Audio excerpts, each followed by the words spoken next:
사실 제가 이제 여러분한테 기대가 많고 또 앞으로 하나님 나라의 그 미래가 달려 있는 젊은이들인데 그 말씀을 준비하면서 한껏 이제 그런 비전에 막 불타오르다가 혼자 이제 예배를 드리러 이렇게 딱 현장에 딱 나오면 그 지금 이제 여러분들 이렇게 보고 있노라면 좀 아쉬운 거는 좀 이렇게 깊은 말씀을 주려고 하다가 좀 멈칫멈칫하게 되는 그런 경우가 있습니다.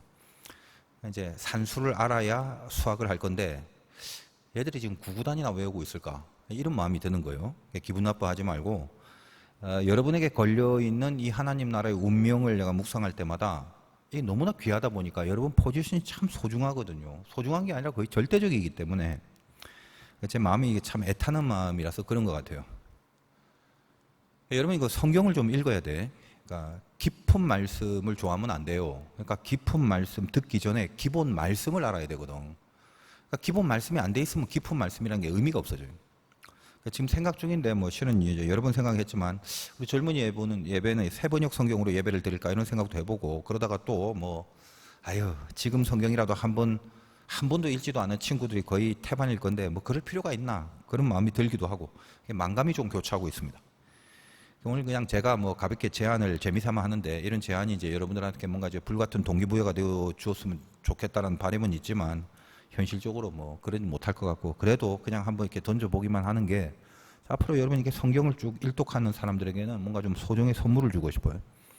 혹시 이제 오늘부터 시작해서 일독하는 사람은 그 목사님이나 좀 전도사님에게 말하면 그렇게 하도록 하겠습니다. 소정의 선물. 근데 혹시 또 나 지금 맘 잡고 읽는데요. 지금까지 읽은 건 어떻게 해요? 그거 다 쳐줄게요. 그러니까 전 다 읽어가고 이제 요한계시록 한 3장 남았는데요. 그런 사람 있으면 다 인정한다. 그러니까 마무리 잘하고 말하시면 소정의 상품을 드리겠습니다. 목사님 또 맨날 소정의 또 뭐 세번역 성경책 주려고 그러죠. 그렇게 좀 미리 거룩한 짐작을 하는 그런 분들도 있는데 그러지 말고 상당히 육적인 것을 좀 줄 테니까 그 영적인 성공을 했으면 이제 육적인 상품을 받을 자격이 있다라고 제가 판단을 해서 마음에 들 만한 것을 주겠습니다. 사실은 이제 교회에서 하는 이런 옵션들 이거 별로 안 좋은 거죠. 하나님 말씀을 읽었다는데 읽은 사람이 기념으로 떡을 사야지.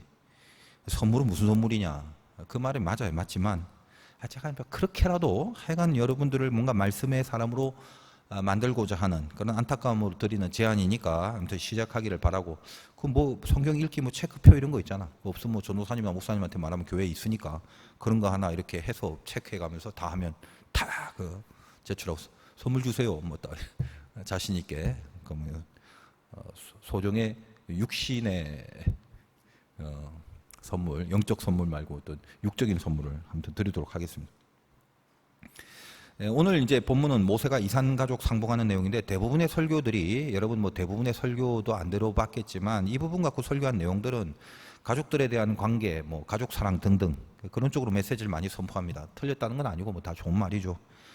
좋은 말인데 요즘 이제 제가 점점 느끼는 게 뭐냐면 이게 어디서 어떻게 시작됐는지 모르지만 왜 그렇게 그 수많은 목사님들이 얼마나 많아요. 유튜브에도 뭐 설교들이 막 홍수처럼 막 쏟아지고 있는데 근데 이제 제가 이제 어떤 본문을 볼 때마다 이 부분에 대해서는 예를 들면 어떤 메시지를 주려나 저도 관심이 있을 거 아니에요. 그러니까 약간 여유가 있으면 한번 이렇게 보기도 하고 그리고 내가 재미없어 하는 부분은 또 뭐라고 하나 연구도 해야 될 거 아니에요. 근데 이제 자꾸 하다 보니까 저는 이제 어떤 식으로 도움이 되냐면 다른 사람의 이렇게 설교를 들으면 그냥 여러분들 친하니까 하는 말이에요. 그 설교의 내용을 내가 좀 도움이 돼서 이렇게 좀 내가 이렇게 좀 인용을 하거나 사용을 하거나 그럴 만한 내용이 있어서 혹은 그것이 있을까봐 보는 게 아니라 이렇게 설교를 들으면 이렇게 뭔가 이렇게 짜증이 확 올라오면서 이게 아닌데 왜? 라는 마음의 동기부여가 저한테 확 되는 거야. 그래서 제가 다른 분들의 설교를 많이 이렇게 참고를 합니다. 아무튼 죄송해요. 뭐 이런 식으로 얘기해서. 근데 뭐 어때요? 사실인데. 근데 왜 가만 보면 요즘 와서 더 한 것 같아. 무슨 이렇게 목사님들이 한 권, 딱 정해진 한 권의 책을 그걸 다 같이 읽고 그걸로 준비하는 것 같아요. 내가 볼 때 뭐 거의 다 표절 같은데 왜 그리 표절들이 많은지 모르겠어. 뭐 그렇게 잘하고 싶은지, 누구한테 뭐 칭찬을 받고 싶은지, 뭐 설교 듣는 사람들의 좀 인기를 얻고 싶어서 그런지 모르지만 하여간 뭐 이게 종이라면 이게 잘하냐 못하냐 보다도 내가 이게 하나님 앞에 받아야 되잖아. 하나님 앞에 받은 그 말씀을 갖고 맡긴 말씀을 전하는 게 예언자잖아요. 예언자, 선지자. 그러면 그 말씀을 듣는 그 청중들의 상황들이 다 교회마다 다르고 나이마다 다르고 그 예배 공동체마다 다 다를 건데 근데 어찌 그리 본문 하나로 갖고 그렇게 하면 똑같이 동일한지 모르겠어요. 제가 그래서 그냥 우스갯소리로 하는 말이지만 생각에 어떤 아주 전문가 단체가 하나 조성이 돼갖고 연구소 전문적으로 이 시중에 있는 모든 교회 설교들에 대해서 표절을 조사하는 그런 단체나 기관이 있으면 그저 오포 써야 될 목사님들이 수두룩하게 나올 것 같아. 제가 볼 때는. 근데 그런 게 제가 이렇게 이제 나이가 들어서 좀 이렇게 좀 자유롭게 말할 수 있는 건데 참 마음이 아프죠. 지금 한국 교회가 지금 하여간 몰락이 돼가는 와중에 그런 가장 기본적인 하나의 인격, 기본적인 영성, 기본적인 어떤 사명. 그러니까 종들이라는 게 말씀을 받으려면 몸부림이 있어야 그게 종이죠. 제가 이제 이번 주 내내 좀 집회를 다녀서 심신이 피곤하니까 괜히 그 쓸데없는 소리가 자꾸 나올 것 같아서 이쯤 하고 여러분들이 이 말씀의 사람들이 다 되기를 그걸 간절히 바라는 마음으로 지금 막 이런 얘기를 해봅니다. 오늘 내용은 이제 모세가 장인 이드로 만난 장면인데 장인 이드로가 모세 아내인 십보라와 두 아들 게르솜 엘리에셀을 데리고 모세에게 오잖아. 오랜만에 만난 거죠. 어디 갔다가 이제 만나게 되나 싶은데 실은 뭐 알 필요도 없지만 그게 중요한 게 아니니까. 근데 대부분의 설교들이 이 장면에서 뭔가 이 모세와 그 십보라 부부간에 헤어지는 사건을 이슈로 삼더라고요. 언제 헤어졌나요? 뭐 이런 부분. 왜 헤어졌나요?까지 해갖고 이제 드디어 만나서 이산가족끼리 막 상봉을 하는 가족의 회복, 가족 사랑의 회복. 다 좋은 말인데 하여간 여러분 알다시피 예전에 애굽으로 가다가 처음에는 모세가 아들 데리고 십보라 아내 데리고 가다가 하나님이 갑자기 모세를 죽이려고 하죠. 그때 이제 아내인 십보라가 아들에게 할례를 행하고 그 모세를 피난편이라 부르고 기타 등등 다 다뤘지. 그러다가 이제 그들이 부부가 헤어졌다. 그런 해석들이 좀 태반입니다. 그러니까 인간적으로 보는 거예요. 그 십보라가 남편 때문에 이제 뭔가 피봤다 싶어서 아이고 그러니까 원래 십보라는 장인 이드로 이게 미디안 출신이고 일종의 아주 쉽게 말하면 이방 족속. 모세하고는 결이 달라요. 신앙의 결도 다르고 영적 결도 다르고 그러잖아. 그러니까 가만 보면은 원래는 모세는 할례를 해야 되는 거를 아는 유대 백성이고 히브리 백성이 그런 걸 들었을 거 아니에요. 그런데도 불구하고 아들에 대해서 할례를 행하지 않았던 거. 근데 뭐 여러 가지 갈등이 있었겠지. 게르솜이란 첫 아들을 낳았을 때 뭐 할례를 해야 된다 말아야 된다 몰라. 그냥 이거는 그냥 별 쓰잘데기도 없고 뭐 꼭 따질 필요도 없는데 그냥 할례를 행해왔던 정서 때문에 여러분 교회 다니다가 이제 아기 낳으면 유아 세례 받잖아. 뭐 그런 것처럼 그렇게 뭐 욕을 했을 건데 십보라는 아예 안 하겠다. 뭐 당신은 하나님 믿지만 우리는 아니다. 뭐 이런 식으로 나올 수도 있고 하여간 뭐 티격태격하고 그러다 보니까 뭐 모세가 막 죽을 위기 직전까지 가고 그러니까 뭐 그 애를 할례를 엄마가 행하는 뭐 그런 것에 대한 그 뭔가 짠한 그런 어떤 것도 있고 그 남편에 대한 뭐 여러 가지 그 갈등들도 있고 뭐 그래서 이제 거기서 헤어지고 모세만 애굽으로 가서 출애굽의 지도자가 되고 다시 와서 이제 만났다.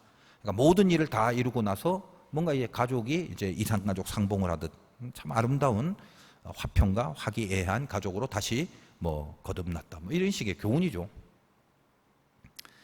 근데 뭐 그 좋은데 뭐 제가 이제 그걸 나쁘다고 보는 건 아니. 다 좋은 말이죠. 근데 이제 지금 이 성경이 그냥 단순하게 한 그 가정의 갈등을 논하려는 그런 메시지로 끝나기에는 이 출애굽이라는 어마어마한 파노라마에 이 큰 그림이 좀 조잡해지잖아. 뭐 그 정도로 끝내려면 굳이 뭐 헤어진 이유를 왜 같이 데리고 갔다가 피난편이란 얘기를 하고 아들 할례하고 헤어지고 모세만 갔냐? 뭐 거기에 대한 궁금증, 부부관계에 어떤 문제가 있었냐, 어느 갈등이 요소냐, 기타 등등. 근데 뭐 단순한 거 아니야? 여러분 한번 생각해봐요. 아들이 할례를 지금 행했어요. 할례를 행한 다음에 그 아들을 데리고 도대체 어딜 간다는 거예요? 걷지도 못할 건데. 상식이잖아. 어떻게 같이 갈 수가 있겠어요?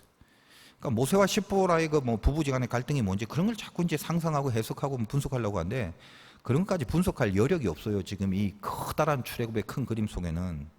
그래서 오늘 이제 본문 내용은 이게 너무 쓸데없는 해석들이 난무해서 제가 개인적으로 별로 큰 관심이 없는 본문 내용인데, 자 이드로가 모세 장인, 모세 가족들 데리고 온 거에 뭔 가정의 회복으로 본다. 뭐 모세가 혹은 또 장인을 지금 맞이하는 태도 보니까 뭐 어디 있어요? 뭐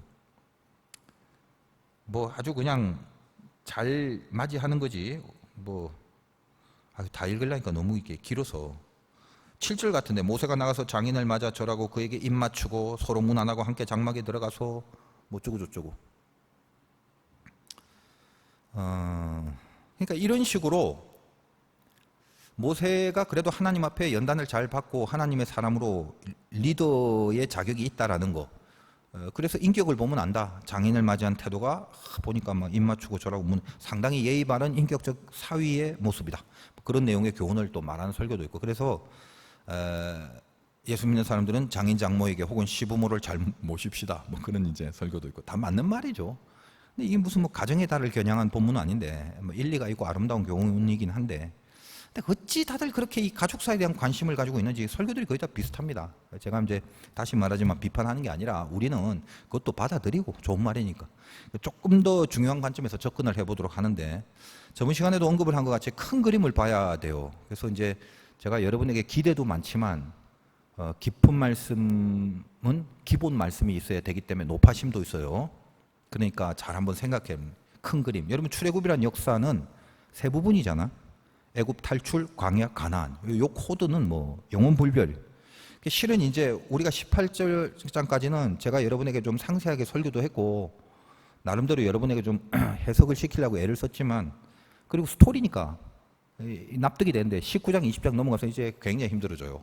여러분의 인생에 진짜 전혀 상관없는 벌써부터 난감한데 한 19장까지만 하고 출애굽기 말고 다른 거 할까 이런 생각도 하는데 지금까지는 스토리야. 그러니까 뭐 어떻게든 흐름이 있는데 이제부터는 정말 여러분이 관심 없는 거 뭐 율법, 뭐 성막, 설계도 여러분이 무슨 뭐 제사 지낼 때 쓰는 부지깽이에 뭔 관심이 있어. 제사 제물에 무슨 뭐 뒷다리 앞다리에 뭐 길이와 뭐 개수와 이런 게 뭔 의미가 있겠어. 근데 하등 내 인생에 상관없어 보여지는 그런 개념이나 내용들이 이제 한 20장 이후부터 계속 등장합니다. 근데 사실 이게 절대 상관없는 건 아닌데 생소한 것들이니까 막연하게 그냥 단순하게 보면 알고 싶지 않은 내용들이 많거든. 근데 그러나 그게 얼마나 중요하고 알아야 될 내용인지 여러분에게 피가 되고 살이 되게 해줄 테니까 걱정 말고 앞으로도 잘 따라와 주길 바라고. 하여간 출애굽, 광야, 가나안입니다. 바로한테 가서 모세가 출애굽하는 목적이 뭐라고 그랬어요? 하나님께 제사 드리려고 우리 나간다. 이게 핵이랬지. 앞에서 다 했던 거야. 그러니까 이스라엘은 뭐냐면 예배 공동체입니다. 먹고 살라고 바로 말을 듣고 단지 먹고 살려는 그 목적을 갖고 노예로서 애굽에 살 백성이 아니단 말이에요. 자, 그러면 이 커다란 세 가지의 과정을 17장과 지금 18장에서 다시 농축, 압축을 해놓은, 요약을 해놓은 거예요. 그걸 사건화시킨 거. 큰 출애굽, 광야, 가나안을 확 줄여갖고 광야 안에서 작은 사건 세 개로 다시 나눈 거예요. 자, 그 중에 이거 말씀드렸잖아. 반석 치는 사건이 나왔죠. 그게 뭐예요? 그게 유월절과 같아요. 주님의 죽으심, 한 번의 십자가의 죽으심. 크게 본다면 홍해바다를 걷는 그림 안에 포함되어 있는 거예요. 그것으로 애굽을 나오게 된다는 개념이죠. 그러니까 홍해바다를 건넌다는 건 유월절이 없으면 홍해바다를 못 건넜잖아. 이 전적인 구원, 하나님이 해주신 구원, 요거를 확 축소를 하면 뭐가 된다? 광야 안에서 반석 치는, 이것이 바로 그리스도를 치는 예수 그리스도의 십자가의 죽음, 유월절의 어린 양, 여기 이제 연결이 되는 거예요. 그리고 나서 르비딤의 아말렉 전투가 나오죠. 봤잖아, 저번 시간에. 그 아말렉 전투가 뭐예요? 싸움이죠. 하나님의 법과 애굽의 법 사이. 나왔지만, 큰 그림 속에 나왔지만 원망하고 불평하고 막 그러잖아. 왜 그래? 다시 애굽으로 돌리도 애굽으로 가고 싶다. 그러니까 하나님의 법을 따르는 사람으로 불림을 받았지만 애굽의 근성을 갖고 있기 때문에 이게 내 안에서 충돌하는 그 싸움 속에 연단을 겪어내는 거예요. 그게 어디냐면 광야라고 그랬죠.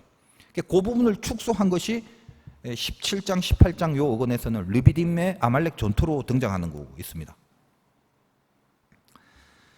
그러니까 갈등과 싸움이 있다. 여러분이 구원을 받았지만 여러분이 구원받은 신분과 그 구원받은 신분에 걸맞는 실력이 나오지 않기 때문에 신분과 실력의 충돌을 광야라는 곳에서 싸워내야 되는 거예요. 거기서 연습 훈련을 해야 돼. 그러니까 여러분 안에 있는 그 애굽의 근성, 싸워야 될 그 근성, 그게 아말렉이다 이 말이에요. 그리고 이제 그걸 통과하면 어디겠어? 큰 그림 속에 광야 통과하면 가나안은 이듯이 요 작은 부분에서 반석치기, 다음에 광야인 르비딤, 그 다음에 어디냐면 광야, 가나안인데 그 가나안이 뭘로 표현되고 있냐면 장인 이드로를 만나는 장면이 이렇게 되는 거예요.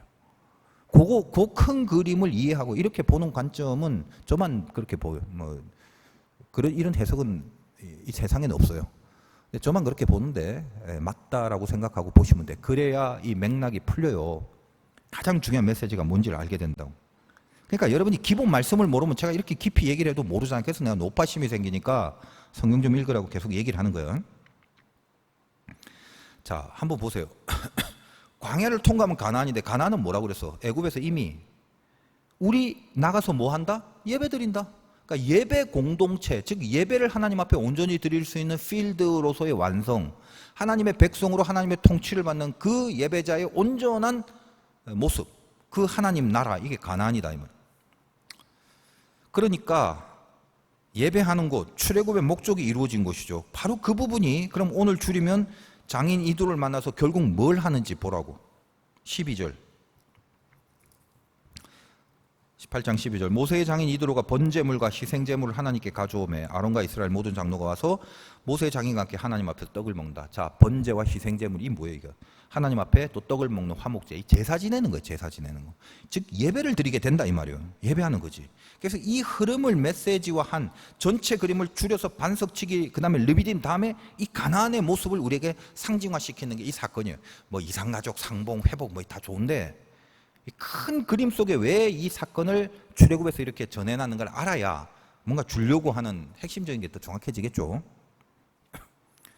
자, 여러분 알다시피 출애굽기 4장에 뭐 알잖아. 모세가 가족 데리고 애굽으로 갈 때 십보라가 할례를 행함으로 모세가 죽을 뻔하다 살아난 사건, 이걸 성경에 난제라고 했는데 제가 해석을 해줬습니다. 자, 구원받을 백성은 이제 하나님의 구원받을 그 하나님의 백성을 모세는 애굽에서 이제 만나게 되겠지, 자기 동족을. 그리고 이들을 이끌어갈 모세가 결국 구원이라는 개념을 본인이 확실하게 개념 잡고 시작하지 않으면 안 되잖아. 고로 구원이 뭐냐라는 개념에 대해서 이건 할례 원리다라는 걸 하나님이 모세로 하여금 가르치고 시작하는 사건이라고 그랬죠. 또 설명해야 되나 싶지만 여러분, 할례가 뭐냐면 오늘날로 보면 포경 수술이고, 그지? 생식기를 자른다는 행위야. 물론 겉에 그 포피 살갗을 자르는 행위지만 그게 주는 상징이 뭐냐면 생식기를 자른다는 개념이란 말이에요. 그게 뭔 의미예요? 생식을 할 수 없는 상태, 상징적으로 생식을 할 수 없는 상태를 만드는 거지. 근데 얘가 자식을 낳았어, 할례 받은 사람이. 그러니까 무슨 의미죠? 그 누구 자식이다? 지가 난 자식이 아니에요. 자기는 생식할 수 있는 능력이 없는 거니까, 상징적으로. 그러니까 영적으로 뭐냐면 내가 할례를 받고 나서 애를 낳았다면 그 애는 내 자식이 아니라 뭐요? 하나님의 자식이 되는 거예요. 이게. 그러니까 모든 이스라엘 백성들이 할례를 행해야 되는 궁극의 뜻이 거기 있는 거지. 모든 이스라엘 백성들은 전부 다 하나님의 자식이다. 그거 잊지 말라고. 그러니까 구원도 마찬가지. 나의 자녀를 삼기 위해서 하나님이 구원을 베풀어 줘야 나의 자녀가 되는 거야. 영적으로 하나님이 구원을 베풀어 주시는 거, 인간의 어떤 노력이나 조건이 아니다. 그래서 모세가 두 아들을 지금 장인이 그 모세의 아내와 그 모세 아들 둘을 데리고 장인이 오잖아. 모세한테 지금 오늘 장면이 그거잖아요. 그 두 아들이 하나는 게르솜이고 하나는 엘리에셀인데, 이 게르솜이 객, 나그네 이런 뜻이고 엘리에셀의 뜻은 하나님의 도우심이라는 뜻입니다. 그 관주에 나와 있지. 그러니까 객이라는 신분으로 살았다가 하나님의 도우심을 받았다. 이게 구원과 연결되는 모세의 운명이잖아. 떨어져 갖고 모세 자신의 인생도 광야의 미디안에서 객으로 살다가 이스라엘의 또 그 하나님의 도우심으로 이스라엘을 이끄는 지도자가 되기도 하고, 또 이스라엘 전체 운명도 마찬가지죠. 430년을 애굽의 객으로 살다가 다시 하나님의 도우심을 끄집어내는, 이게 다 앞뒤 옆으로 축소 확대하고 넓고 줄이면 다 원리가 같이 돌아가게 되는 거예요, 성경을. 이런 렌즈를 갖고 있는 게 굉장히 중요한 거고, 여러분이 성경을 많이 읽고 그러면 제가 이렇게 드리는 말씀이 이 기가 막힌 거구나라는 걸, 이 구조를 알게 됩니다. 그리고 이제 장인 이두를 만났다는 게 무슨 의미인지 다시 정리를 해둬야 되는데 7절 8절 다시 보면, 모세가 나가서 장인을 맞아 절하고 입 맞추고 그들이 서로 문안하고 함께 장막에 들어가 모세가 여호와께서 이스라엘 위하여 바로와 애굽 사람에게 행하신 모든 일과 길에서 그들이 당한 모든 고난과, 자, 이제까지 쭉 있었던 일들 그걸 다 장인에게 말하매, 뭐 이런 식으로 되어 있습니다. 그리고 9절 이드로가 여호와께서 이스라엘에게 큰 은혜를 베푸사 애굽 사람의 손에서 구원하심을 막 기뻐하며, 장인이 그 얘기를 들으니까 막 기뻐요. 야, 하나님이란 분이 정말 그렇게 해줬구나, 그렇게 해줬구나, 뭐 이러면서 이드로가 기뻐해요. 근데 여러분, 그 사위가 이 장인을 존중해갖고 막 모든 일을 막 만나자마자 막 장인한테 자세히 다 보고하는 그건 훌륭한 사위더라. 이두로는 그거 지금 가르쳐 주려고 얘기하는 게 아니라 원래 그 이두로를 한번 보세요. 18장 오늘 1절 시작에 모세의 장인이면 미디안 제사장인 이두로가 이렇게 돼 있지. 그러니까 모세의 장인이 이두로의 신분이 뭐냐면 미디안 제사장이 제사장이라고 해서 하나님 믿는 제사장이 아니라 이방신을 모시는 제사장입니다. 이 미디안이라는 게 사실은 아브라함의 서자인데, 그러니까 아브라함 족속에서 나왔지만 뭐 아브라함 족속에서 안 나온 사람이 어디 있어? 그런데 동방으로 가서 이삭과는 멀어지는 이방 족속의 성격을 띠면서 성장을 하게 됩니다. 그러니까 성경에서는 이제 대부분 그런 경우가 많잖아. 원래부터 뭐 에서 같은 경우가 대표적인 거고 이스라엘의 그 중심부에 있어야 될 사람인데 어떤 이유든지 간에 어쨌든 빗나가고 멀리 가고 멀어져서 이방이 된 거거든. 그것 중에 하나는 미디안이고, 그래서 이 미디안도 하나님을 믿는 거는 아니라고 봐야 돼요. 뭔가 그 토착화된 토속 신앙을 갖고 있었던 것이 틀림없고, 그거에 대한 그 신앙의 제사장이 바로 이 모세의 그 장인인 이두로였다라는 거예요. 창세기 보면 나와 있어. 거기에 그 이삭과 떨어져서 동방으로 간 미디안에 대해서. 그러니까 오늘날로 말하면 이방인이 복음을 듣고 하나님 믿게 되는 결론, 그게 이두로지. 그래서 결국은 뭐죠? 같이 예배드리는 열매 이거잖아. 이게 뭐야? 이스라엘 백성들이 가나안 땅에 가서 그 이방의 족속들의 하나님 나라를 정복하면서 그들로 하여금 예배 공동체를 만드는 이 영적 개념이지. 다 크고 작고 축소 확대 똑같은 거야. 이게 왜 가나안적인 개념이냐? 왜 그쪽에 가서 이방인인 이두로가 하나님을 받아들이게 되는 거? 이게 왜 가나안적인 개념이냐면, 여러분이 상식적으로 가나안에 정탐꾼을 보내게 됩니다. 가데스 바데아라는 곳에서 12명의 정탐꾼을 보내는 거는 그 땅이 어떤지를 알아보려는 굉장히 일찌감치 있었던 정탐이고, 나중에 이제 거기서 빠꾸 해갖고 연단 받고 다시 가나안 땅으로 들어갈 때, 그때는 정탐이 아니라 이기려고 들어간 정탐인데, 그때 그 두 번째 이기려고 들어간 정탐에서 누굴 만나냐면 여러분 알다시피 기생 라합을 만나게 됩니다. 이런 것이 뭐 성경에 있는지 없는지 이제 모르고 있으면 말하는 게 의미가 없기 때문에 성경 좀 읽어보시기 바라고. 이 기생 라합은 이방 사람이죠. 그러니까 이런 기본적인 스토리를 모르면 이제 하품이 나고 졸리다 이 말이지. 자, 성경을 어떻게 읽어야 돼? 이해 안 돼도 좋아. 그러나 여러분이 어떤 식의 집중력은 가져야 되냐면, 글자를 읽어도 좋아요. 이해가 안 되더라도 수능을 볼 때 나오는 국어 지문, 그거를 읽는 듯한 집중력을 갖고, 저 그거 안 읽는데요 이러면 할 수 없지만, 그런 뭔가 좀 꼼꼼하게 읽는다, 이해는 안 되더라도 꼼꼼하게 읽는다라는 생각으로 하나 토시 하나 안 빠지고 그렇게 일독을 하시란 말이에요. 그러니까 기생 라합이 뭐라고 여호수아에서 보냐면, 야 너희 소문 다 들었다. 막 바다 가르고 전쟁에서 이기고 막 하나님이 돕다고. 우리 다 들었어. 우리는 너희들 소문을 듣고 간담이 녹았다. 우리 쫄고 있다. 이 얘기를 하는. 그러니까 나는 좀 봐주라. 니들이 쳐들어올 때 내가 인정하고 동의할 테니까 나는 봐주라. 그래서 기생 라합은 그 예배 공동체의 하나가 되잖아. 지금 이두로가, 요 기생 라합이 가나안에서 벌어진 일이고, 축소하면 지금 이두로가 뭐예요? 모세를 통해서 하나님 앞에 예배자로, 이방 제사장인데 하나님 앞에 예배자로 하나님 믿는 사람으로 개종을 하죠. 어떻게 보면 이두로는 최초의 이방 개종자야. 그런 개념으로 연결이 되고 있다는 거예요. 오늘 이제 8절 보세요. 오늘 본문 출애굽기 18장 8절. 그 마지막 끝에 그 구원하신 이를 다 장인하게 말하매, 이렇게 됐죠. 이거 뭐예요? 기생 라합이 들었던 얘기, 그리고 기생 라합이 정탐꾼에 의해서 들었던 얘기가 있고, 모세가 지금 이두로에게 들려준 얘기가, 이게 다 앞에서 했던 얘기는 이렇게 들려준, 하나님이 이런 분이다, 이런 분이야, 이렇게 똑같은 거지. 그리고 이제 결국은 기생 라합이 이스라엘이 들어올 때 합류한 것처럼, 예배 공동체가 되는 것처럼, 그게 이제 열매입니다. 그걸 가나안적이라고 하는 거예요. 그러니까 가나안 땅을 하나님의 나라가 다스리는 그런 하나의 시초적 상징으로 오늘 이두로의 사건을 상징으로 보여주는 거지. 앞으로 이게 확대되면 그렇게 되는 거지. 그래서 오늘 이방 사람 그 미디안 제사장인 모세의 장인 이두로가 이제 모세로부터 복음을 받았다, 그리고 믿음을 가지게 됐다, 이 사건 동일하게 이게 바로 이런 것들이 가나안 원리다. 오늘날로 말하면 우리가 예수 믿고 저 안 믿는 사람을 전도해서 그들을 예수 믿는 사람으로 이렇게 변화시키고 바뀌게 만드는 것, 쉽게 말하면 그 모든 것도 사실 그렇게 승리하고 이기는 가나안 필드를 말하는 거지. 그러니까 이드로는 모세를 통한 이방인의 첫 개종자, 기생 라합은 여호수아를 통한 이방인의 첫 개종자, 이제 그런 의미가 있는 것입니다. 오늘 본문 11절. 그래갖고 어떻게 됐다? 이제 내가 알았도다. 여호와는 모든 신보다 크심으로 이스라엘에게 교만하게 행하는 그들을 이기셨도다. 그렇게 됩니다. 그러니까 이제 내가 알았도다. 누구의 고백이냐면 이드로의 고백. 오늘 말씀 제목이 이제 내가잖아. 그러니까 이 부분을 이제 잘 한번 들어보세요. 자, 여러분에게 적용을 해야 돼. 지금 쭉 일련의 스토리를 듣고 여러분이 결국 애굽을 벗어나서 광야와 가나안 쪽으로 가는 이 구원의 큰 파노라마 안에 들어가는 사람이잖아. 적어도 하나님 믿으니까 오늘 예배 나왔지. 적용을 해야지. 이제 내가 이드로처럼. 자, 여러분도 이제 내가 그거 어떻게 할래? 이드로가 뭘 했다고요? 이제 내가 알았대. 뭘? 하나님도 알고 크신 분이라는 거 알고 그리고 제사를 지내고 예배를 드리고 그랬다는 거예요. 복음을 듣고 하나님을 알았다면 마찬가지 이제 내가 어떻게 할 거냐 이 말이죠.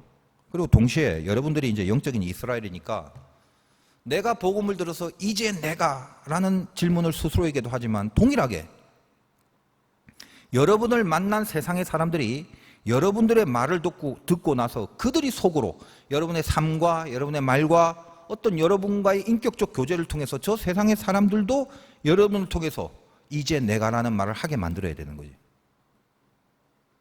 지금 그 얘기를 합니다. 이제 내가 뭘 하느냐? 사람들이 나로 인해서 나도 이제 내가라고 했지만 그 이제 내가라는 결단을 갖고 행하는 우리를 통해서 저 세상의 사람들도 우리를 거친 후에 이제 내가라고 하는 결단을 해야 된다는 거. 이겁니다. 이 말은 그냥 야 그렇게 우리가 좀 잘하자 이렇게 단순한 말이 아니야. 물론 뭐 잘해야겠지. 근데 여러분 각자 그 이제 내가 그 다음 말들을 결단할 수 있어야 돼요. 뭐라고 쓸 거예요? 여러분이 복음을 붙들리고 하나님이 크신 분이라는 걸 알았다면 그리고 뭐 어떤 파란만장한 사건과 경과 속에서 하나님과 자꾸 친해지고 믿음을 얻게 됐다면 이제 내가 다음에 뭐를 써야 될 것 같아? 그 다음번에 말들을 결단할 수 있어야 되는데 중요한 부분을 간과하지 말라는 거예요. 조금만 더 참고로 말하고 정리를 하면 복음에 대한 이야기는 구원에 대한 이야기인데 이제 그런 스토리들을 속엔 항상 하나님의 은혜와 인간의 의지에 대한 균형을 말하고 있습니다. 늘. 그러니까 구원의 전체적인 의미에서 애굽에서 가나안까지가 뭐냐? 결국 은혜와 의지의 조합인데 여러분 한번 생각해봐. 내 신앙생활 잘해야 되겠다. 여러분 힘으로 하는 게 아니라고 수없이 들었지. 그럼 난 가만히 있어? 아니야, 움직여야 돼. 그럼 가만히 있으란 말도 아니고 움직이란 말도 아니고 어느 선에서 내가 뭔가를 적용하고 발휘해야 되고 하나님은 어느 선에서 나를 도와주시고 함께 하시겠다는 거야. 도대체 뭐 7대3으로 해야 돼, 뭐 8대2로 해야 돼, 5대5로 해야 돼, 어찌 해야 돼. 이런 난감한 불균형 속에 뭔가가 있다고. 어떤 일을 할 때 기도했다. 그럼 어떻게 할래? 가만히 있을래? 기도하고 나서? 다 맡기라며. 좋아. 수고하고 묵은집 다 맡기고 에라이 난 뒷짐지고 발랑 누워져 있게 알아서 하십시오. 이렇게 할 거야? 아니면 기도를 해놓은 문제 가운데 내가 어느 정도 나의 의지를 발휘해서 최선을 다할 거냐 그 말이죠.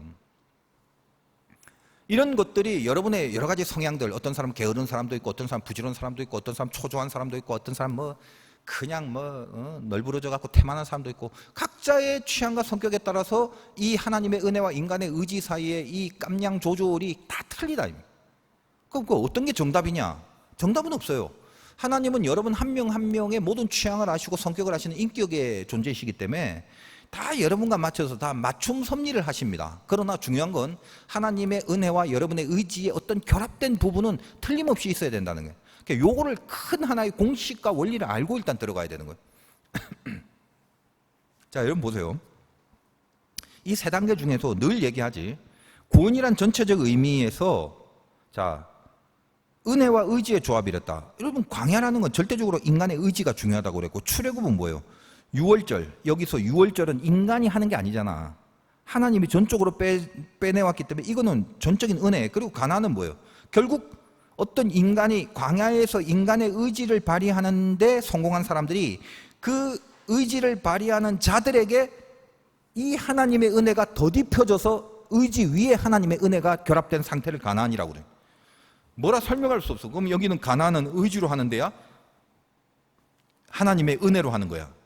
솔직히 말하면 하나님의 은혜가 전폭적인 거지. 그러나 인간의 의지라는 것으로 발동이 걸려 있어야 된다는 것은 놓치면 안 돼요. 전적인 하나님의 은혜, 애굽, 유월절. 그리고 여기는 인간의 의지, 광야.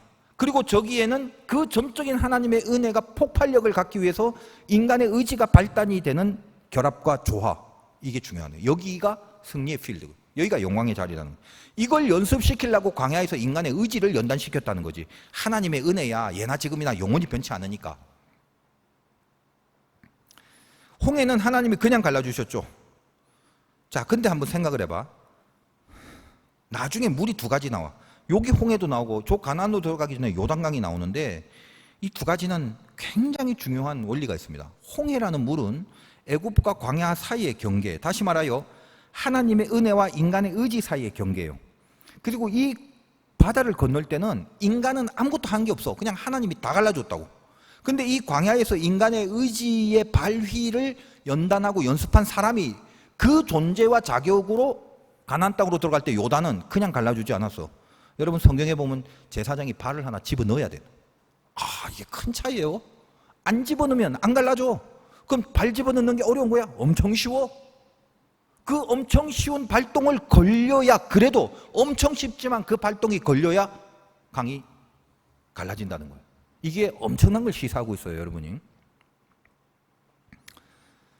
여러분이 실력이 없더라도 시동을 걸어야 돼요. 그래서 자, 여러분, 그래서 가나안 땅으로 들어간 싸움을 한번 보라고. 늘 얘기를 하잖아. 여리고성이 나오지. 마찬가지죠. 그 가나안 필드잖아. 그러니까 의지가 발휘가 되고 그 발휘된 의지 위에 은혜가 전폭적으로 폭발을. 그럼 이 의지가 발휘되는 게 뭐 엄청난 의지가 아니지. 뭐요? 그냥 뺑뺑도 하루에 한 바퀴 돌아. 그 다음날 또 한 바퀴 돌아. 7일째 7바퀴 돌아. 와, 외쳐. 무너져요, 그럼. 그게 뭐 어려워? 안 어렵지. 다만 심리적 위축은 되겠죠. 막 돌고 있는데 위에서 지금 뭐 하고 있는 거야? 하고 막 돌멩이 던지라고 폼 잡고 이러면 쪼리고 뭐 그러긴 하겠지. 그리고 이제 하루 이틀도 아니고 3, 4일쯤 되면 이게 뭐한 짓이냐, 우리가. 현타 막 생기고. 그러니까 하나님이 돌 때 서로 말하지 말라고 했다고. 그들한테 말하는 걸 허용했다면 한 3, 4일쯤 다 포기했을걸. 야, 이거 승산 있냐? 우린 뭐 하냐, 지금? 야, 우리 뭐 하는 거야, 갑자기? 그래서 관도야, 야, 이거 보니까 뭐 금이라도 안 가, 한 두 바퀴 돌았으면 한 이틀 때 되면 뭐 금이라도 갈라져야 되는데 이거 뭐 비전이 없다, 야. 그만두자. 우리 다 뭔가 병짓을 하고 있는 것 같다. 이런 거지. 다 포기했을 거예요. 근데 어떻게 합니까? 이 광야에서 발현된 의지의 연단, 그리고 순종의 훈련, 이런 것들 통해서 거기에 시동 거는 일에 성공을 하잖아. 그러니까 여리고는 손도 안 댔지만 하나님이 여리고를 무너뜨리시죠. 이거 굉장히 중요해요. 이걸 이해하려면 여러분이 왜 하나님의 은혜가 있는데도 내 의지가 필요한가를 이해하게 되는 거예요. 하나님의 가장 궁극의 목표는 함께 하고 싶은 거고, 함께 하고 싶다는 걸 동행이라고 표현하고, 동행의 목적은 동역이야. 늘 그래요. 하나님은 당신이 원하는 거룩한 나를 위해서 나와 함께 뛸, 내가 힘이 부족해서가 아니라 그냥 같이 가고 싶은 거야. 여러분, 아버지가 뭐 조그만 애 손잡고 뭐 어디 가고 싶어서 가냐? 그냥 걔하고 같이 있는 게 좋으니까 오늘은 뭐 저기로, 내일은 저기로, 그렇게 가는 것처럼. 그게 아버지 마음이거든. 그래서 그 동역을 위해서 우리가 우리 편에서 광야에서 터득한 의지를 발현하여 하나님의 전폭적인 은혜를 맞는, 그걸 땡길 수 있는 어떤 시동을, 그 손가락을 내가 거는 그 작업을 우리가 필사적으로 해야 된다. 우리가 그 정도는 할 수 있다는 거예요. 그러니까 여러분에게 뭐 완벽한 걸 하나님이 원하는 게 아니고, 여러분의 의지가 막 100% 발휘가 돼갖고 완전히 그냥 남보란 듯이 그냥 완벽하게, 아니 이런 걸 원하는 게 아니에요. 그럴 수도 없으며, 하나님은 그래야만 당신의 은혜를 발휘하지 않아요. 얼마나 좋으신 분인데. 사실 이제 우리나라의 그 성리학 같은 걸 보면 또, 여러분 한번 생각을 해봐요. 이 방면에서 아주 깊은 그 정신 철학이 있지. 여러분 갖고 있는 그 화폐, 지폐에 새긴 분들은 귀하신 분들입니다. 우리나라 사람들 중에, 거기 올라간 사람 중에 치대한 영향력을 끼치지 않은 사람이 없어요. 뭐 제일 센 사람이 심사임당인지, 큰 돈에 왜 참 그거 보면은 이순신이 들어가야 된대, 내가. 근데 이제 5,000원짜리 이황 맞나? 1,000원짜리 율곡 이렇게 돼. 그러니까 이황, 이희, 이이. 그러니까 이름은 이황 퇴계, 이퇴계, 이이는 이율곡인데, 이 둘이는 어떻게 보면 굉장히 쌍반된 개념을 갖고 있죠. 이황이라는 사람, 이퇴계라는 사람은, 퇴계라는 게 물러간다라는 건데, 관직을 아무리 준다고 해도 그 왕의 하나의 체면을 살려주기 위해서 그냥 살짝 관직을 하다가 바로 그만둡니다. 물러가는 거에 강해요. 왜? 이 고수들은 항상 강가에서 낚시를 하죠. 강태공이 게을러서 낚시를 하는 게 아니라 세상이 감당하지 못할 사람. 그러니까 미끼도 없는 곳에 강에 그냥 낚시만 던져주는 자기만의 세계 속에 들어가는 사단 칠정이라고 다 여러분 몰라도 돼요. 뭐 인간의 인의 예지라든지 아니면 인간의 뭐 희노애락 같은 정서 이런 것을 한국 사상은 사단, 인의 예지, 칠정이라고 이렇게 나누는데 하여간 이런 것들이 어떤 식으로 동기부여가 돼서 나오느냐를 연구를 하는 거야. 우리나라 사상도 굉장히 깊어요. 그때 이황에게 있어서 태계의 핵심 코드는 리라는 말은 원리란 말이에요. 이율곡은 이거와 반대되는 거야. 기라고 그래. 기라는 것은 한마디로 현상이라고 그래. 자, 왜군이 쳐들어온다. 그랬을 때 이런 거 있잖아. 기도만 합시다. 이런 사람. 아니요. 기도가 뭐 필요 없어. 빨리 군사력을 만들어서 무찌릅시다. 기도만 합시다. 원리. 군사력을 갖고 무찌릅시다. 현상. 그래서 이율곡이 10만 양병설을 주장하지. 왜? 맞서 싸울 군대를 일으키자. 왜냐하면 이 사람의 코드는 뭐다? 지금 이제 이 말이 길어지네. 갑자기. 줄여서. 이 사람의 코드는 현상이기 때문에. 그러니까 원리냐 현상이냐 이냐 기냐 이런 것이 아주 막 부닥치고 있는 그런 갈등 구조 속에 있다가 이황이라는 사람이 말하는 게 뭐냐면 이발기승. 원리가 나오고 거기에 현상이 탄다. 이런 기가 막힌 어떤 조화력의 문구를 만듭니다. 더 이상 이제 설명을 안 해. 굉장한 사람이야, 그분. 그래서 우리나라 사람은 여러분 무시하면 안 돼요. 옛날 성리학의 깊은 사람들은 이 천재들이 많아요, 우리나라에. 우리는 머리가 좋아갖고 성격이 급해서 탈인데 머리는 무지하게 좋은 사람들이. 하여간 제가 왜 이 얘기를 하냐면 꼭 이발기승 같은 원리가 우리가 신앙생활할 때 좀 가져야 될 우리 어떤 신앙 철학의 모토가 되는 거예요. 원리가 깔려 있을 때 하나님의 현상이 타게 되는 것이 이게 섭리예요. 그러니까 여러분이 기도할 때 어떤 문제가 있으면요, 열심히 기도하고 하나님 앞에 맡기는 건 좋지만 이것을 위하여 내가 할 수 있는 내 의지를 최대한도로 발휘하는 것까지 가야 돼. 이걸로 만들어지는 건 아니야. 내 의지를 하나님이 보고 이것을 믿음이라 여기고 감격하고 감동하여 내 일 위에 하나님의 역사심이 있는 거예요. 내가 늘 얘기하지만 아빠가 쬐꼬만 애하고 뭐 벽돌 쌓기 할 때 애가 막 열심히 하는데 벽돌 하다가 또 넘어뜨리면 애타지. 근데 또 하려고 애쓰고 막 이런 걸 보면 막 마음이 애타지. 한 번만 너 실패하면 내가 해줄게 막 벼르고 있지. 그러다가 막 넘어질까 하면 옆에서 잡아주고 뭐 애 딴청 피울 때 하나 더 올려주고. 이게 아버지 마음이라니까. 하나님도 똑같아요. 우리에게 인격을 갖고 계시지. 여러분이 얼마나 하나님 앞에 다가가려고 이렇게 노력을 하고 하나님 앞에 나아가려고 애를 쓰느냐라는 이 의지가 발동되므로 하나님 편에서 봤을 때는 뭐 뺑뺑이 돌고 하나님 편에서 봤을 때는 물에 발 한 번 집어넣는 게 뭐 그렇게 대수겠어.